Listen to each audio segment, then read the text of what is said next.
Bonjour Francis, bonjour à toutes et tous. Je suis très heureuse d'introduire ce forum et d'excuser malheureusement Roland Mouchel-Blaiseau, mais nous avons beaucoup échangé ces derniers jours et semaines sur le programme Action Cœur de Ville et ses différents rebondissements territoriaux, notamment sur le dernier programme lié à la sobriété foncière.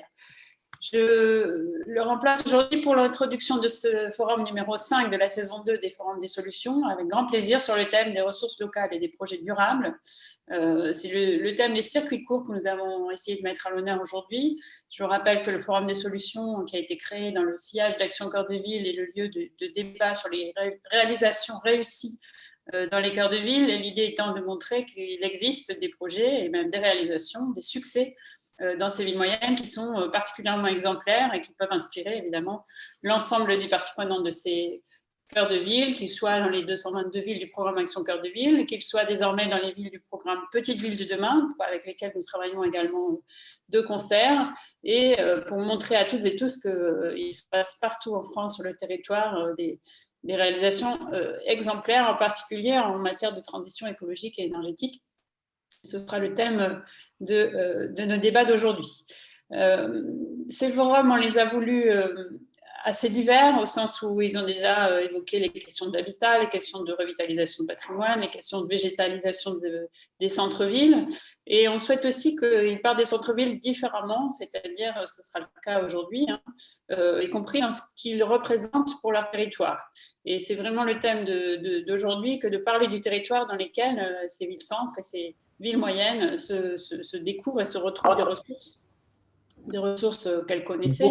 D'accord, voilà pourquoi je suis. Éventuellement, je vous remercie de couper votre micro, qu'elles avaient éventuellement oubliées ou sur lesquelles elles se reportent aujourd'hui comme une richesse finalement sur laquelle s'appuyer, une richesse évidemment au titre des émissions de gaz à effet de serre, puisque s'appuyer sur les circuits courts et les ressources locales, c'est éviter des longs transports et des émissions polluantes, mais aussi parce que ce sont des pôles de développement, ce sont des ressources qui se transforment, qui créent de l'emploi et qui valorisent le territoire. Et c'est ce qu'on va voir aujourd'hui. On parle souvent des ressources alimentaires, on les donne souvent en exemple, ce sera le cas aujourd'hui avec le projet d'Albi, mais on parlera aussi de construction, les écomatériaux et la manière dont les filières locales peuvent être mobilisées au service du territoire. On parlera également d'énergie, puisque en matière de circuit court, si on peut dire, la production locale d'énergie fait aussi office de levier d'action et de développement économique, et ce sera l'exemple de Jean-Pierre Bouquet à Vitry-le-François et pas à Château-Thierry, que je salue d'ailleurs, Jean-Pierre Bouquet, pour son engagement sur ces sujets énergétiques depuis déjà de nombreuses années. Et puis on terminera cet après-midi par le témoignage de l'ADEME avec Joëlle Colosio, qui est directrice adjointe de l'appui territorial à l'ADEME et qui, autour de ces questions de projets, d'empreinte environnementale, de projets dans les territoires, nous éclairera en particulier avec un exemple lié à l'écotourisme, qui peut être aussi un bon outil de développement économique pour les villes moyennes, dont les cœurs de ville peuvent se servir pour se valoriser.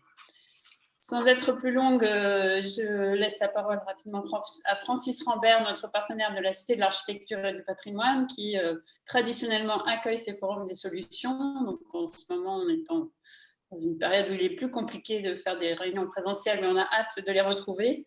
Et on est très heureux d'avoir le concours de la Cité de l'Architecture et du Patrimoine, parce que les questions de qualité spatiale, de qualité architecturale et de revalorisation des patrimoines dans ces cœurs de ville sont absolument cruciales.